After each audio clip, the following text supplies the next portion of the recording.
எல்லா இடத்துக்கும் வாஸ்து இருக்கான்னா இருக்குது சார். கோயம்புத்தூரில் இருக்கா? இருக்குது. ஊட்டியில் இருக்கா? மலை பிரதேசம்லாம் இருக்குது. கொடைக்கானலில் இருக்கா? இருக்குது. செம்மண் அது மாதிரி ஒவ்வொரு மண்ணுக்கும் வாஸ்து இருக்கா? இருக்குது. சிங்கப்பூருக்கு இருக்கா? இருக்குது. அரபு என்னது பாகிஸ்தான் பாலைவனம் இதுக்கு இருக்கா அப்படின்னா இருக்குது. அது மாதிரி எல்லா ஊருலையும் வாஸ்துங்கிறது இருக்குது, இல்லைன்னா சொல்ல. உங்கள் வீடு நார்த்து பார்த்த வீடு, அதாவது நார்த்து ஃபேஸிங் இல்லை சவுத்து ஃபேஸிங், இந்த 4 ஃபேஸில் நார்த்து ஈஸ்ட்டு வெஸ்ட்டு எதில் வேணாலும் வச்சுங்க. அந்த வீட்டுக்கு வடக்கு ப்ளஸ் கிழக்கு, அதுக்கு பேர் சனிமூலன்னு பேர், ஈசானியம்னு பேர். அந்த இடம் சுத்தமாக இருக்கணும். வடகிழக்கு பகுதி பாதிச்சிருந்துன்னா ரொம்ப பேருக்கு குழந்தை இல்லாமல் போகிறதுக்கு காரணம் இந்த வீடு ஒரு பிரச்சனை. கிழக்குன்னா சூரியன், வடக்குன்னா குபேரன். அந்த ரெண்டுக்கும் நடுப்புற வடகிழக்குங்கிறது தான் குரு. இந்த 2 இடத்துல உள்ளது பாதிச்சதுன்னா உங்களுக்கு குழந்தை கிடைக்கிறது கஷ்டம். உங்கள் வீட்டில் எல்லா பகுதியும் நீட்டாக இருங்க, உங்களுக்கு பணம் தானாகும். சில பேர் பெட்டு கடியில் போய் பாருங்கள், உலகத்து குப்பை, ஒரே தூசு ட்ரஸ்ட்டு, ஒரே பேப்பரு குப்பை, அதெல்லாம் கூட்டவே மாட்டாங்க. அப்படியே பெட்டில் படுத்து எழுந்திரிச்சா பெட்டை மடிச்சு வைக்க மாட்டாங்க, பில்லோவை மடிச்சு வைக்க மாட்டாங்க, பெட்ஷீட்டை மடிச்சு வைக்க மாட்டாங்க. என்ன சார் இது வீட்டில் இருக்கிற மாதிரி சொல்கிறீங்களே? இதெல்லாம் உண்மை. உங்கள் வீட்டை சுத்தமாக வைங்க, நீட்டாக வைங்க, குழந்தை கிடைக்கும். உங்கள் வீட்டை சுத்தமாக வைங்க, திருமணம் நடக்கும். உங்களுடைய துவைச்ச துணியை போட்டு இந்த யூஸ் பண்ண துணியை போடாதீங்க, மறுபடியும் போடாதீங்க. ஏன் இதெல்லாம் உங்களுக்கு சொல்கிறேன்னா, உங்கள் வீட்டை நீட்டாக வைங்க. உங்களுக்கு நீங்கள் எப்படி நீட்டாக இருக்கீங்களோ அதே மாதிரி உங்களுக்கு மனைவி கிடைக்கும். மயிலாடுதுறை போய் மயூரநாதர் துலா தீர்த்தம் ஆடிட்டு வந்தேன், இல்லை ஸ்ரீவாஞ்சியம் போய் குப்தகங்கையில் நீராடிட்டு வந்தேன். இப்படிலாம் வருஷம் முக்கியமான புண்ணிய தீர்த்தங்களில் நீராடணும். வருஷத்தில் ஒரு முறை இந்த மாதிரி செய்யணும். நீங்கள் எதுவுமே போக மாட்டேன் சார், எதுவும் செய்ய மாட்டேன்னா உங்களை உடம்புல அப்படியே ஸ்டக் ஆகிட்டே இருக்கும். நீங்கள் வருஷம் ஃபுல்லாக வாங்கின கர்மா கழிவுகள்லாம் தங்கிக்கிட்டே இருக்குங்கிறேன். ரெக்டிஃபை ஆகாது. 100 ரூபா சம்பாதிக்கணும்னா 10 ரூபா கர்மாவுக்காக கொடுத்துக்கிட்டே இருக்கும். வாழ்க வையகம், வாழ்க வளமுடன். குரு வாழ்க, குருவே துணை. எல்லாம் வல்ல இறைவனுக்கு நன்றி. இன்றைக்கி நம்ம பேச போகிற கான்செப்ட் என்னென்னா வாஸ்து. வாஸ்துனா என்ன சார் அப்படின்னா, அதுக்கு பேர் மாயோன்னு பேர். இந்த வாஸ்து சாஸ்திரத்தை முதல்ல கண்டுபிடிச்சவர் அவர் தான். எல்லா இடத்துக்கும் வாஸ்து இருக்கான்னா இருக்குது சார். கோயம்புத்தூரில் இருக்கா? இருக்குது.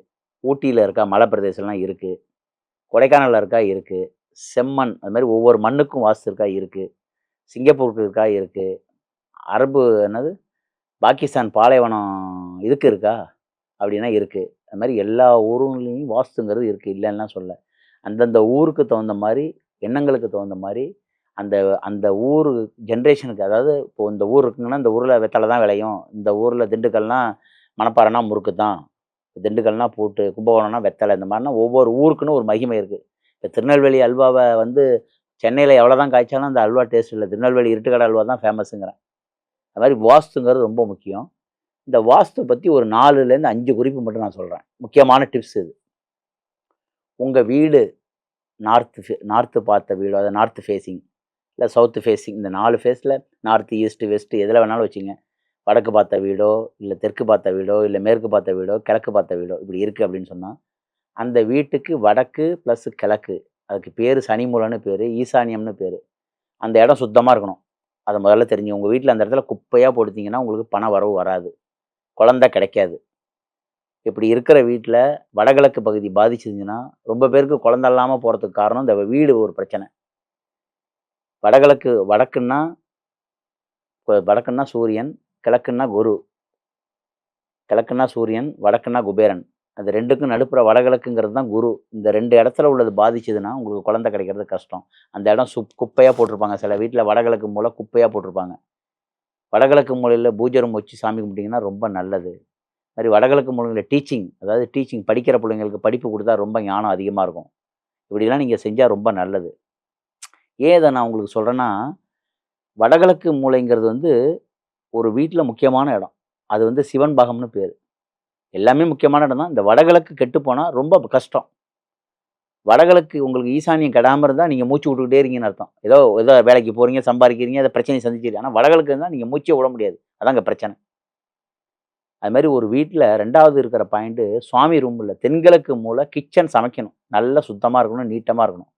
உங்கள் வீட்டில் எல்லா பகுதியும் நீட்டாக இருங்க, உங்களுக்கு பணம் தானாக வரும்.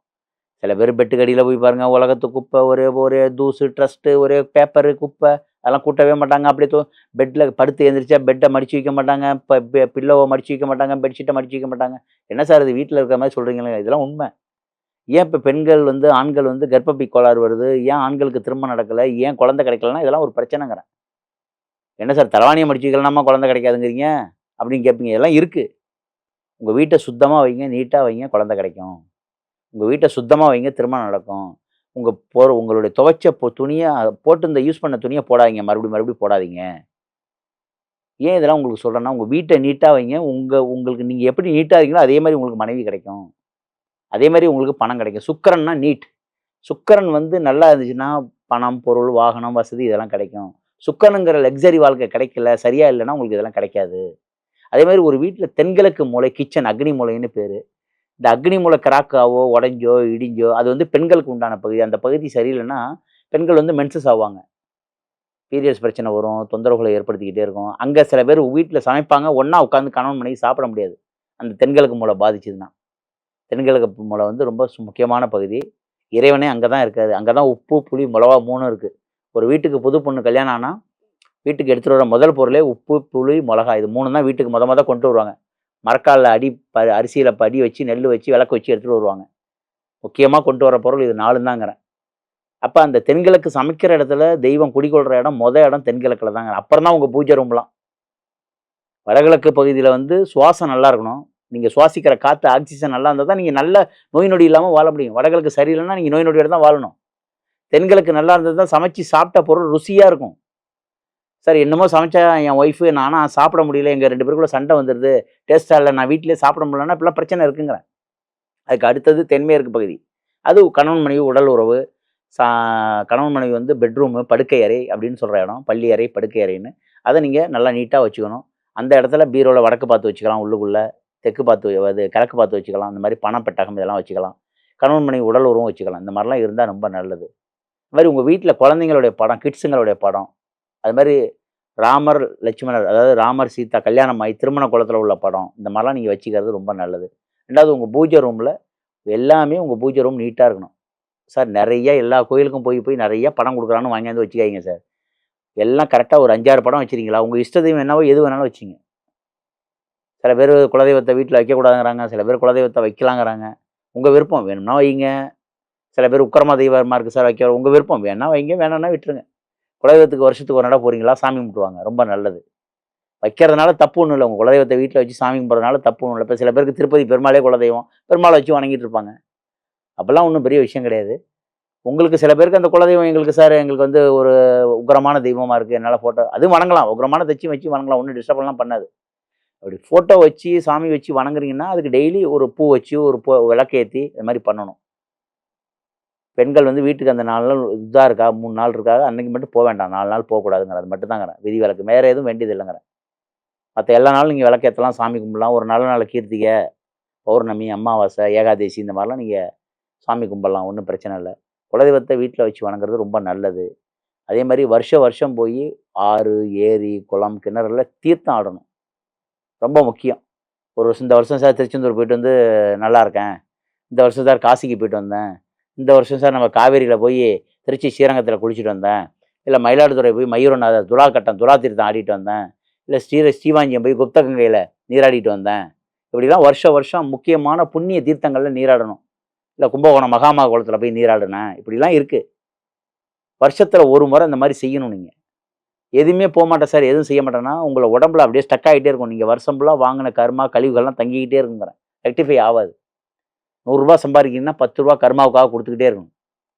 அதுக்கு அடுத்தது உங்க வீட்ல வடமேற்கு மூலை. இந்த ரூம்ல வயசானவங்க இந்த மாரி படுக்க வைக்கலாம். அது மாரி இல்ல, அது மாரி வீட்டுக்கு பெரிய புள்ளையாகி நல்லா படுக்குறாங்க அப்படின்னு சொன்னா, அவங்களுக்குன்னு தனி ரூம் குடுத்து படிக்கிறாங்க. அது மாரிலாம் படுக்க வைக்கலாம். இல்ல வயசானவங்க அம்மா, அப்பா முடியாதவங்க யாரா வேணா படுக்க வைக்கலாம். வடமேற்கு மூலையும் சுத்தமா இருக்கணும். சில பேர் மாடி படிக்கு கீழ வந்து படி இருக்கும். அந்த மாடி படிக்கு கீழ சுத்தமா குப்பையா போடுறது, அசுத்தமா வைக்கிறது, இரும்ப தூக்கி போடுறது, இதெல்லாம் இரும்புலாம் இருந்தா பணம் வராது. அது மாரி உங்க வீட்டுக்கு ஏத்த மாரி இரும்புலாம் கிடக்கு. ஒரு இரும்ப தூக்கி போடுறீங்க அப்படின்னா பணம் வராது. கடனா தான் இருப்பீங்க.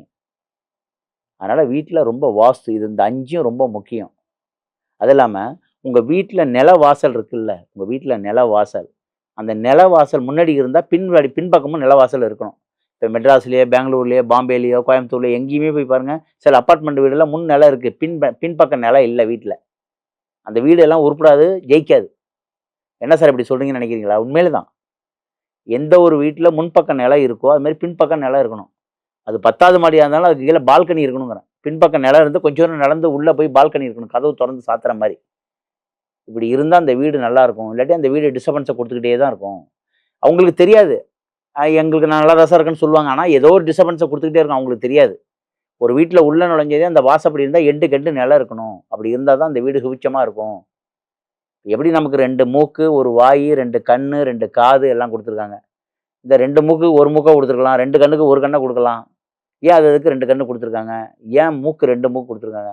அதுக்கு உண்டான பகுதி அத அத நீங்க வச்சீங்கன்னா, மனித உடம்பு என்னவோ வீடும் அப்படியே தாங்கிறேன். நம்ம சாப்பிடுறோம் வாயால. அந்த சாப்பிட்ட சாப்பாடு மோஷன் டாய்லெட்டா போகுது. இப்ப நீங்க மோஷன் டாய்லெட் போற பகுதிய அடைச்சிட்டீங்கன்னா என்ன நடக்கும்? 10 நாளா நீங்க டாய்லெட் போல, மோஷன் போகல. அப்படின்னா நீங்க என்ன நடக்கும் உங்க உடம்புல? நீங்க சாப்பிடுற சாப்பாடு எல்லாம் நோய். எல்லாருக்கும் தெரிஞ்ச விஷயத்த தான் நான் சொல்றேன். இது ரியலான உண்ம. இந்த நோய் உடம்புல இருக்க நீங்க சாப்பிடுற சாப்பாடு வவ்வா சாப்பாடுன்னு பேரு. நீங்க மெட்ராஸ்ல போய் பாருங்க எல்லார் வீட்லயும் முன் வாசல் இருக்கும், பின் வாசல் இருக்காது. சார் நான் 80,00,000 வீடு வாங்கியிருக்கேன் அபார்ட்மெண்ட்ல. ₹1,00,00,000 வீடு வாங்கியிருக்கேன்னு சொல்லுவாங்க. வாங்கியிருப்பாங்க. சம்பளம் வரும், வரும். அவங்க அம்மா, அப்பா பிரச்சனையா இருப்பாங்க. அவருக்கு உடல்நல பிரச்சனையா இருக்கும். அவர் குழந்தைக்கு பிரச்சனையா இருக்கும். ஹெல்த் பிரச்சனையா இருக்கும். இதெல்லாம் பிரச்சனைய ஏற்படுத்திக்கிட்டே இருக்கும். ஸோ வீடு ரொம்ப முக்கியம். முன் நில ரொம்ப முக்கியம். பின் நில ரொம்ப முக்கியம். வீட்ல நிலங்கிறது ஒரு வீட்டு எஜமானருடைய நிலைய தீர்மானிக்கக்கூடிய இடம் நிலன்னு பேரு. இதுதான் இந்த வீட்டுக்கு நிலன்னு சொல்றோம். ஏன் அதுக்கு நிலன்னு பேர் வச்சாங்கன்னா, ஒரு அந்த வீடு யார் பேர்ல இருக்கோ, அந்த வீட்டு எஜமானோட நிலைய தீர்மானம் பண்றது அந்த இடம். ஸோ கண்டிப்பா இந்த 5 டிப்ஸ் நான் சொல்லியிருக்கேன் வீடு சம்மந்தமா.